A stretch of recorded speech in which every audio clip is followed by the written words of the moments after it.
Hi everybody. February 8th, 2018. We're at the Daily Caller, an article. Chinese tanker had a container full of dead Americans. This one should really creep you out. I know it did me.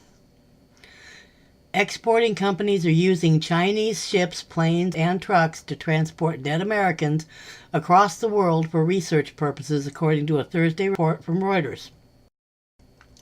That creeps me out. A Hong Kong flagged cargo ship departed South Carolina in July, carrying 6,000 pounds of human remains valued at $67,204. That creeps me out the most, that they put a dollar amount on human body parts. The container's temperature was set at 5 degrees Fahrenheit to prevent the parts from spoiling. Relatives of the dead, meanwhile, did not realize their loved ones' remains were being dismembered and sent to Europe and elsewhere. Body brokers like Oregon-based MedCure rely on lax regulations to export heads, shoulders, knees, and toes to Mexico, China, Venezuela, and Saudi Arabia, among other countries. Plastic surgeons in Germany use heads to practice new techniques, while thousands of parts are shipped overseas annually. There are people who wouldn't necessarily mind where their specimens were sent if they were fully informed. Brandy Schmidt, who directs a body donation system at the University of California, told reporters about the trade, which is still shrouded in mystery. But clearly, there are plenty of donors that do mind and don't feel like they're getting enough information. The FBI raided MedCure in November, which culminated in a federal investigation. I remember reading about that one. MedCure is committed to meeting and exceeding the highest standards in the industry, they say. It takes very seriously its obligation to not only deliver safe specimens securely, but to do it in a way that respects the donors. So, packing 6,000 pounds of them on a freighter bound for wherever is respectful. The company's lawyer, Jeffrey Edelson, who declined to comment on the nature of the raid, how petty did. Families of those on the ships were shocked to hear that their husbands, fathers, and daughters were shipped overseas.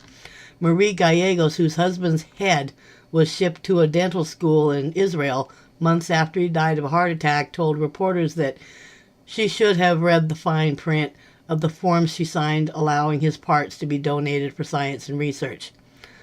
Guys, I'm going right down and taking my anatomical donor designation off my driver's license.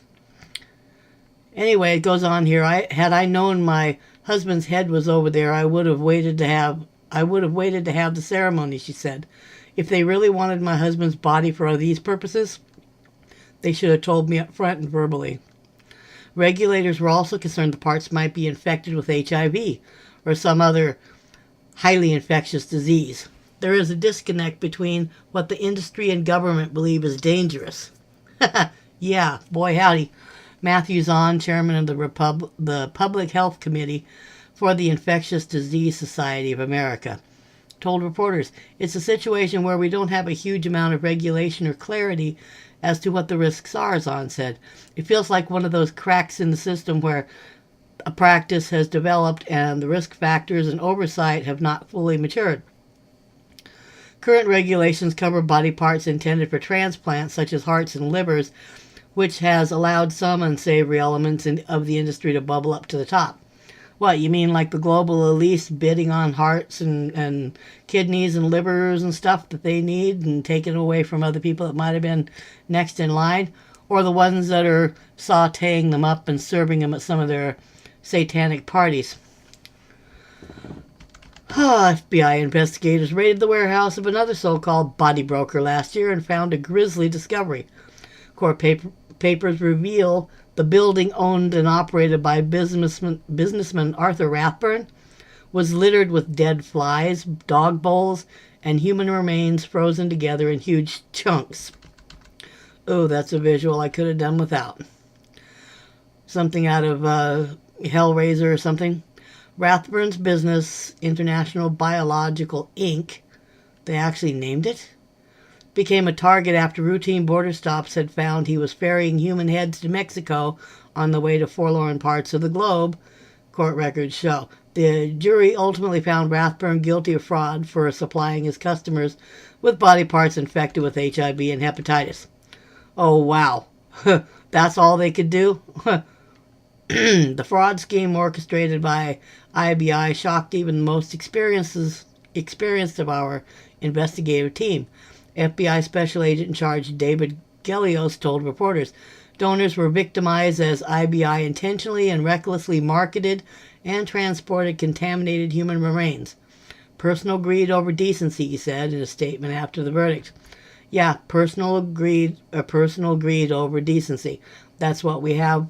Well, that's global. That's exactly what it is.